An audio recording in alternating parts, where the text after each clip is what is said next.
నమస్కారం. Auto rickshaw వాళ్ళకి నమస్కారం.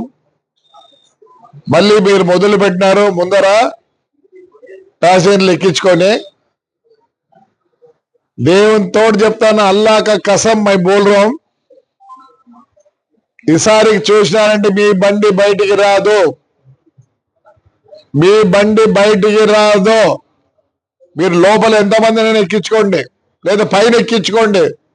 డ్రైవర్ దగ్గర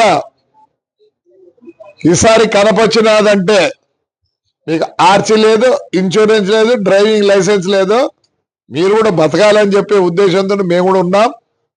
ముందర మళ్ళీ నలుగురు కనపడితే ఎక్కడ కనపడినా కానీ ఈసారిగా ఆర్టీఓ ఆఫీస్ పట్టిస్తా. పోలీస్ స్టేషన్ కాదు, పోలీస్ స్టేషన్ కాదు, ఆర్టీఓ ఆఫీస్కి పట్టిస్తాను.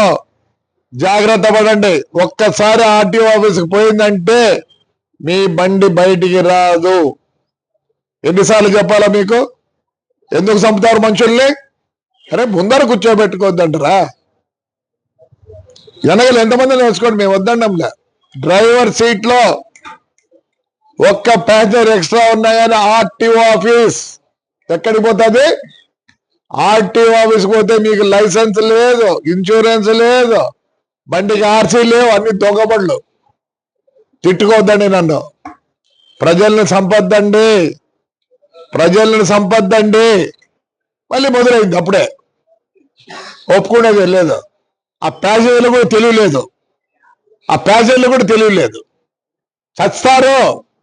ముందర ఎక్కద్దండి డ్రైవర్ పక్కన. ఆర్టీఓ ఆఫీస్కి పోతాయి బండ్లు. మీరు బీదోళ్ళు కష్టపడతారు. మీరు పొద్దున్న నుంచి సాయంత్రం తోలితేనే మీ ఇంట్లో మీ పిల్లలు తింటారు భోజనము. ఆ ఇద్దరిని ఎక్కించుకోవద్దండి, ముందర ఎక్కించుకోవద్దండి. నేను వద్దండి, వెనకల ఎక్కించుకోండి.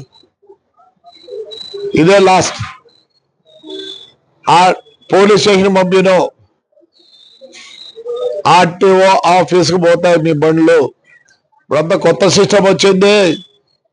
బ్రేక్ ఇన్స్పెక్టర్లు కూడా ఎఫ్సీ గిఫ్సీ చేయరు.